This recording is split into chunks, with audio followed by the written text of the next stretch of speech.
My name is Natalie Morrison. I'm 29 years old. And last Monday at 10:42 a.m., while I was sitting in a budget review meeting pretending to care about quarterly projections, my entire relationship imploded in 3 lines of text. Ethan. Bad news, babe. Got in an accident. Truck is totaled. Don't freak out. Told insurance you were driving. They're paying $30,000. We're good. For a moment, the room felt underwater. Ethan Rodriguez, my boyfriend of 2 years, 27, charming, impulsive, the kind of man who always believed consequences were for other people. He had borrowed my 2021 Toyota Tacoma that morning because his car was in the shop. I kissed him goodbye before work. He smelled faintly of cologne and coffee. Not tequila. My coworker leaned toward me. You okay? You look pale. I excused myself and walked into the hallway, hands shaking as I called him. He answered on the second ring, casual. Hey, babe. What happened? Are you hurt? I'm fine, just bruised. The truck's done, though, completely smashed. My heart dropped, but not for the truck. You told insurance I was driving? A pause. Well, yeah, otherwise my rates skyrocket. Plus, this way we get the full payout. 30 grand. We can finally book Hawaii. My stomach twisted. The other driver admitted fault anyway, he added quickly. The other driver? I asked. What exactly happened? Some idiot brake-checked me. I handled it.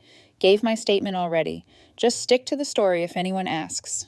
You were driving. You let me borrow it after because you were shaken up. Something inside me went still. Too still. Glad you're okay, I said finally. We'll talk when I get home. He didn't notice the shift in my voice. Here's what Ethan didn't know. 3 months ago, after he'd casually mentioned how people lie about accidents all the time, I installed a Dashcam system in my truck. Front, rear, interior cabin, GPS tracking, speed overlay, automatic cloud upload when connected to Wi-Fi, hardwired into the battery, insurance protection, or so I thought. I opened the app. The footage loaded. 10:17 a.m. Ethan wasn't running errands. He was on the freeway, laughing. Next to him in the passenger seat, Marcus Hale, his gym buddy, the guy with the black Dodge Charger who thought Fast and Furious was a documentary. The speed overlay glowed in the corner of the screen. 82 miles per hour. 89 miles per hour. 94. Lane weaving. Tailgating. Marcus shouting, punch it! Then Ethan's voice.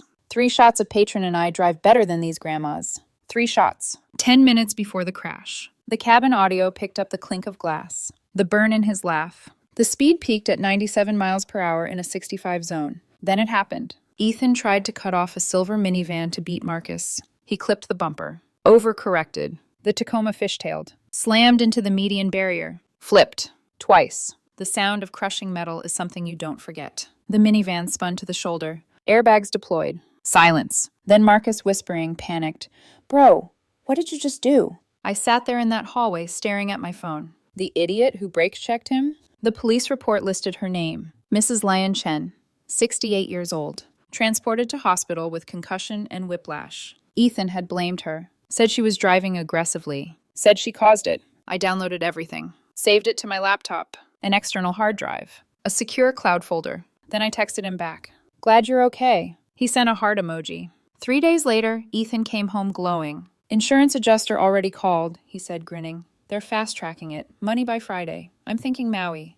5-star resort. He kissed my cheek. I studied his face. Did he feel anything? Guilt? Shame? Did you go to the hospital? I asked lightly. Nah, I'm tough. Plus, hospitals ask too many questions. Yeah, like blood alcohol tests. He didn't notice when I stepped back from his touch. He didn't notice when I stopped calling him babe.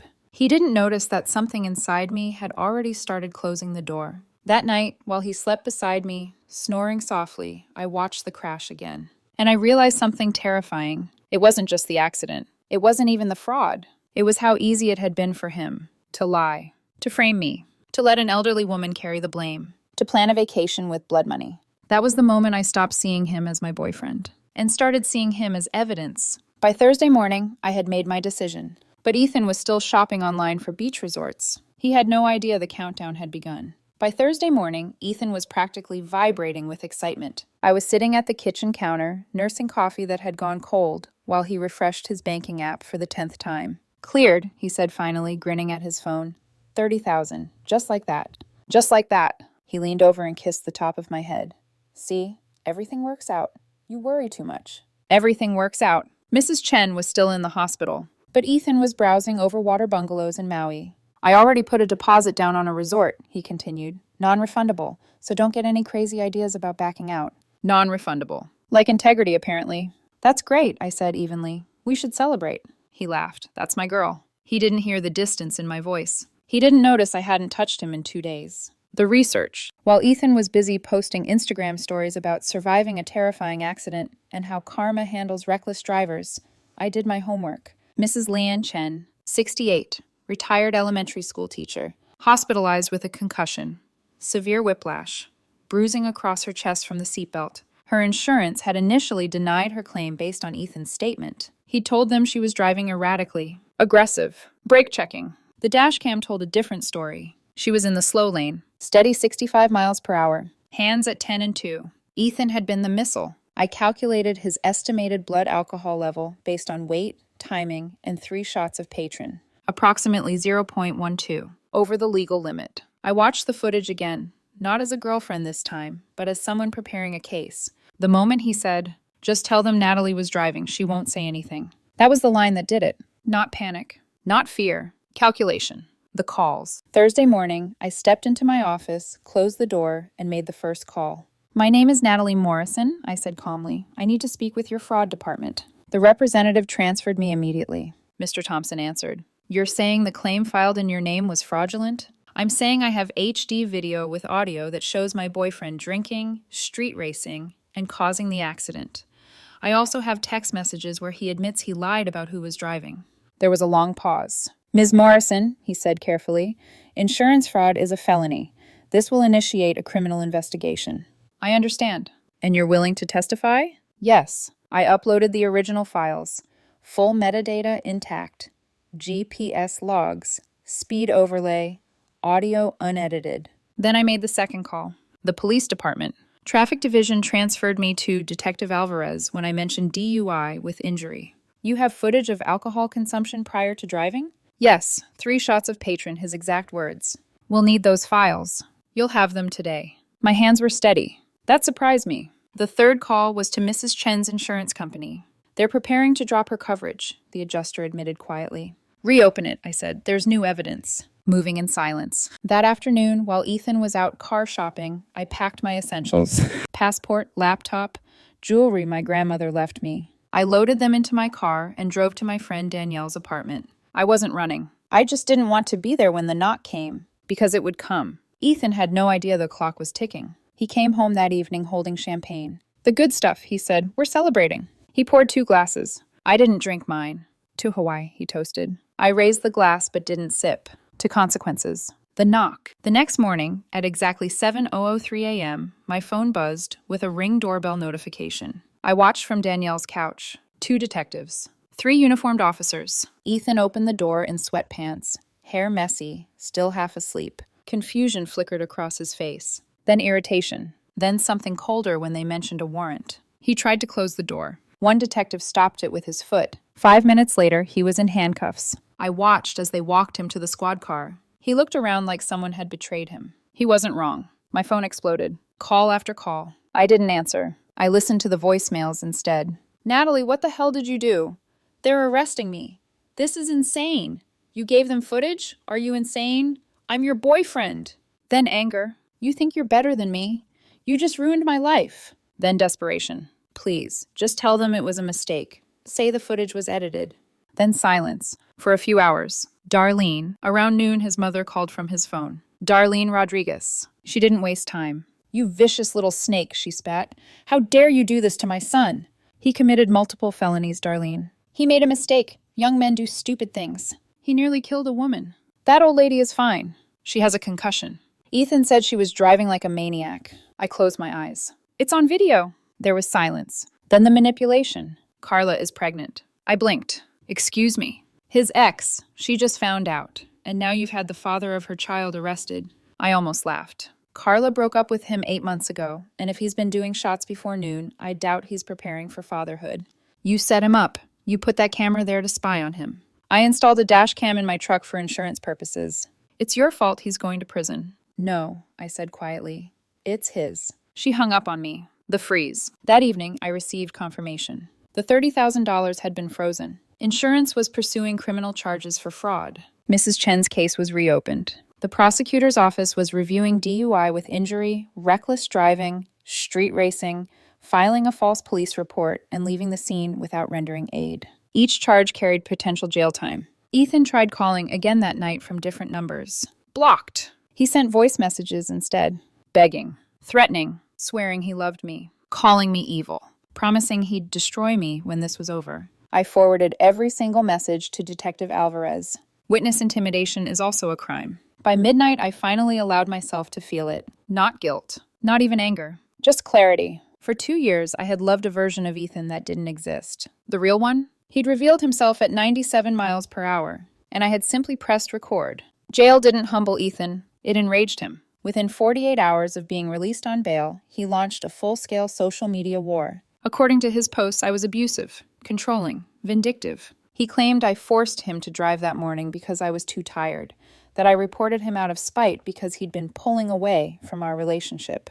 The irony was almost artistic. The dashcam footage clearly showed him leaving our apartment alone, whistling, twirling my car keys around his finger. But logic doesn't spread as fast as drama. His friends flooded my inbox. You ruined a good man's life. Couples protect each other. Real women stand by their man. One message from his cousin read, "Snitching on your boyfriend is disgusting. Hope it was worth it." I typed a reply once, then deleted it. The evidence would speak louder than I ever could. The restraining order. 2 weeks later, I received notice that Ethan had filed for a restraining order against me. His claim? That I was harassing him by weaponizing the legal system. I almost admired the audacity. In court, his public defender looked exhausted before the hearing even began. The judge flipped through the file, then glanced over his glasses. "Mr. Rodriguez," he said flatly, "reporting a crime is not harassment." Petition denied. Ethan glared at me as we exited the courtroom. For the first time, I saw something in his eyes that made my stomach turn. Not regret, not shame, resentment, as if I had wronged him. The break-in attempt. 3 nights later, at 2:14 a.m., my Ring notification lit up my phone. Ethan stood outside my apartment door. He still had an old key. It didn't work. I had changed the locks the day after his arrest. The camera recorded him trying a credit card to jimmy the door, then kicking it, then pounding with his fist. "You think you can lock me out?" he yelled. "This is my place too." It wasn't. Not anymore. I called the police. He was arrested again. Violation of bail conditions. Second bail set at $25,000. Darlene couldn't cover it this time. He sat in jail for 3 days. Robert. On the 4th day, Ethan's father flew in from Arizona. Robert Rodriguez had always been different from Darlene. Quieter, observant, the kind of man who measured his words. He called me. "Natalie, I'm not here to argue. I just need to understand what happened." I sent him the footage. All of it. The drinking, the racing, the laughter, the crash. An hour later, my phone rang. He didn't greet me. He exhaled. Jesus Christ. Silence stretched between us. He could have killed someone. He almost did. Another pause. "I've enabled him too long," Robert said finally. His mother, too. Always cleaning up his messes. "This one's bigger than a mess," I replied softly. "I'm bailing him out one last time," Robert said, "but he's paying for his own lawyer. I won't protect him from consequences anymore." For the first time since this began, I felt something close to relief. Not because Ethan was suffering, but because someone else finally saw him clearly. The civil avalanche. The lawsuits began stacking up like dominoes. My insurance company filed suit for $85,000. Truck value, legal fees, investigation costs, punitive damages. Mrs. Chen filed for $45,000. Medical expenses, car repairs, emotional distress. I filed my own claim for deductibles, increased premiums, lost wages. Total exposure, $163,000. Ethan had approximately $3,000 in savings and a 10-year-old Honda Civic. He attempted to countersue me for emotional distress and defamation. His public defender shut it down quickly. "You cannot sue someone for defamation when there's video of you committing the crime." I heard he threw a chair in frustration after that meeting. The reflection. In the quiet moments, I started replaying our relationship. Not the crash. The beginning. How he used to joke about beating the system. How he once bragged about getting out of a speeding ticket by flirting with an officer. How he laughed when his friend got into a fender bender and blamed it on some old guy who shouldn't be driving anyway. I'd brushed those comments off. Chalked them up to immaturity. But immaturity doesn't fabricate insurance fraud. Immaturity doesn't blame a 68-year-old woman to save your premiums. Those weren't mistakes.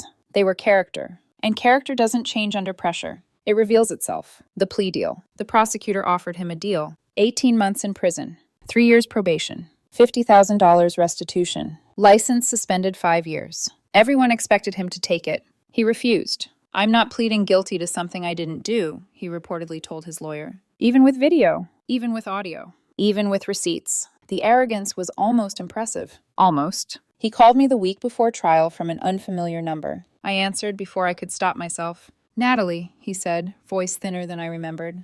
"Please, just say the footage was corrupted or edited." It wasn't. Say you were mistaken. Mistaken about 4K video with GPS overlay? I'll leave the state. I'll disappear. Just don't let them send me to prison. You nearly killed someone. We were together for 2 years, he snapped. Does that mean nothing to you? It meant something, I said quietly, until you showed me who you are. Silence. I hope you regret this, he muttered before hanging up. I already didn't. But the trial was coming. And once everything came out, the full footage, the audio, the things he said when he thought no one was really listening, there would be no version of himself left to hide behind. And I wondered if that scared him, or if he still believed he could outrun the truth, like he tried to outrun a minivan at 97 miles per hour. The courtroom was colder than I expected. Not physically, emotionally. Trial day arrived 6 weeks after the arrest. Ethan walked in wearing a navy suit I had bought him for my cousin's wedding last year.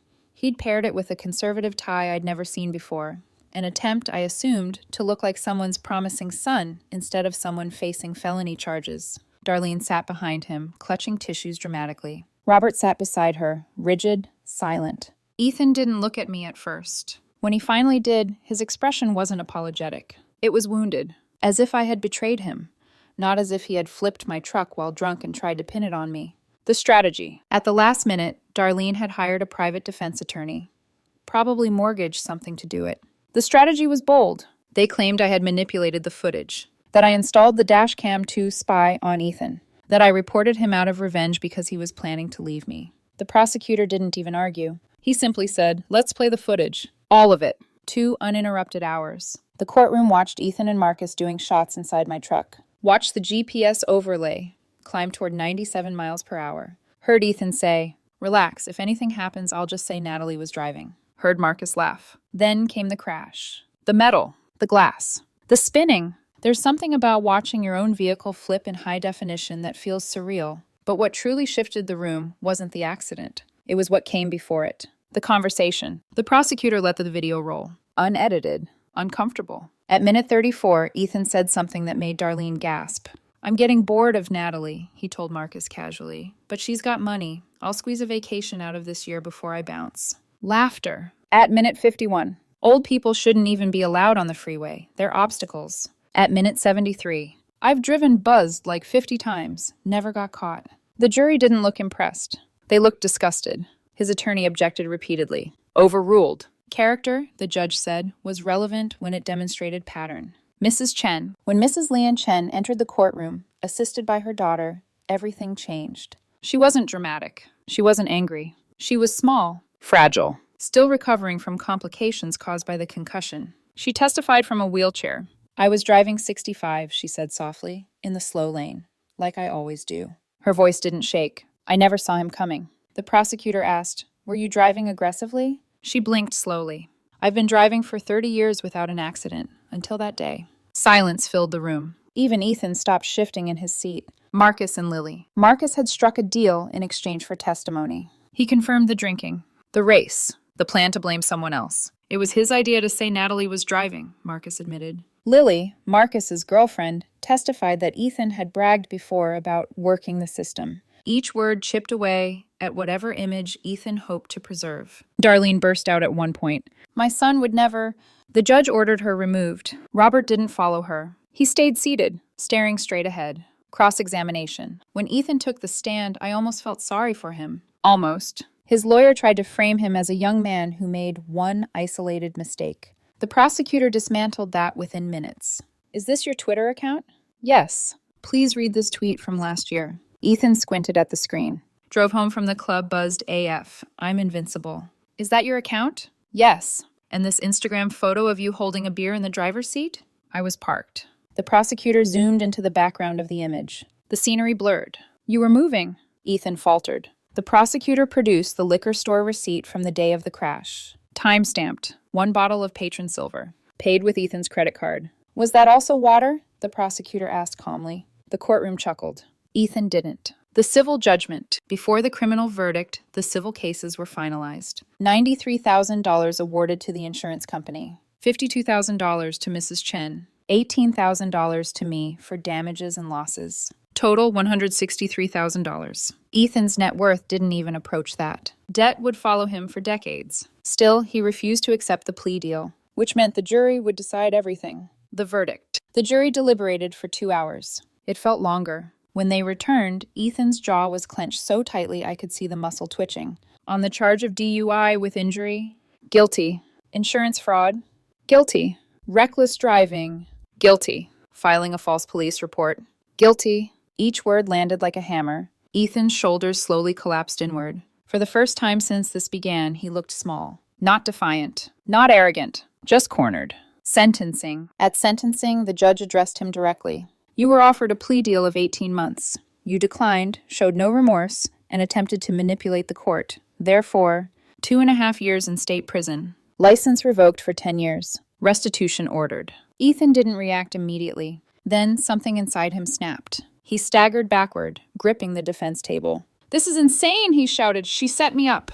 He pointed at me. Deputies moved toward him. Darlene screamed from the hallway. Robert remained seated, quiet. The gavel came down. And just like that, the version of Ethan I once loved no longer existed in any legal sense. He was now officially a convicted felon. Outside the courthouse, Robert approached me. He didn't smile. He didn't apologize. He simply extended his hand. "You did the right thing," he said. I shook it. For the first time in weeks, my chest felt lighter. Not because he was going to prison, but because the truth had been undeniable. No manipulation. No spin. Just evidence. And when someone finally sees you clearly, not as a girlfriend, not as a villain, not as a savior, but simply as someone who refused to lie. There's a strange kind of peace in that, but the story wasn't quite over, because consequences don't end at sentencing. They echo.